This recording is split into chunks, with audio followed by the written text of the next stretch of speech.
ওম অখণ্ড সংহিতা বা শ্রী শ্রী স্বামী স্বরূপানন্দ পরমহংসদেবের উপদেশবাণী, দ্বাবিংশ খণ্ড। একটি সমাজসেবা। শ্রী শ্রী বাবামণি বলিলেন, একা একই সমাজসেবা কঠিন ব্যাপার, কারণ সমাজটা একটা বড় জিনিস। ব্যক্তিগতভাবে একা একই মানুষটা তুমি অতি ক্ষুদ্র, তাই বহু মানুষের সঙ্গে মিলিত হয়ে যদি সেবা করতে পারো, তবে সমাজের কতকাংশে তোমাদের শ্রমের প্রভাবকে উপলব্ধ করাতে সমর্থ হবার আশা করতে পারো। একা একই আমি বক্তৃতা দিয়ে যাচ্ছি, হয়তো বক্তৃতা আমি ভালোই দিচ্ছি, হয়তো ভাষণ শুনে হাজার হাজার লোক মুগ্ধও হচ্ছে, কিন্তু একটা লোক একা কথা বলে কোটি কোটি লোকের এই দেশটার কতটুকু অংশে কাজ করতে পারে?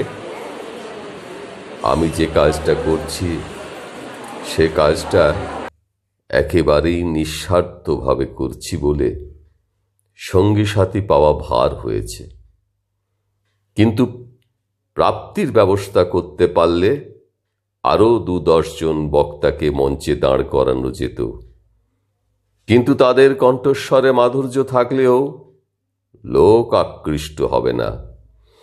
যেখানে সুপ্ত বা গুপ্ত এক কণাও স্বার্থ লুকিয়ে আছে, সেখানে মানুষ কারো ভালো কথাতেও সহজ কর্ণপাত করে না।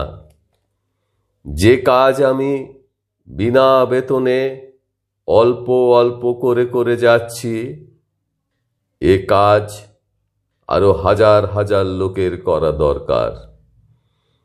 তুমিও যদি সমাজ সেবা করতে যাও, একা একই কাজ করতে গিয়ে ঠিক এই অসুবিধাটাই পড়ে যাবে।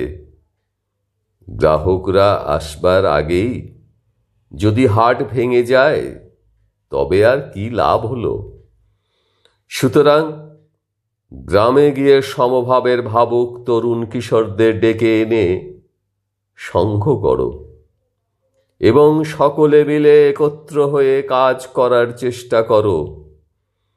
পরস্পর পরস্পরের প্রতি ভালোবাসা রেখো, পরস্পর পরস্পরকে শ্রদ্ধা করো, একে অপরের সম্মান রেখে চলো। সকলে এই বিষয়ে ক্ষমাহীন হবে, যে নিজের আচরণে যেন কদাচ দোষ ত্রুটি, অপরাধ বা অপবাদযোগ্য কিছু যাতে প্রবেশ না করতে পারে।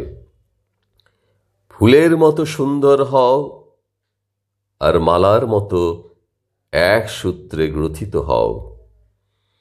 আর্থিক সহযোগ কয়জনে পারে কয়জনকে দিতে, কিন্তু আত্মিক সহযোগ প্রত্যেকেই প্রত্যেককে দিতে পারে।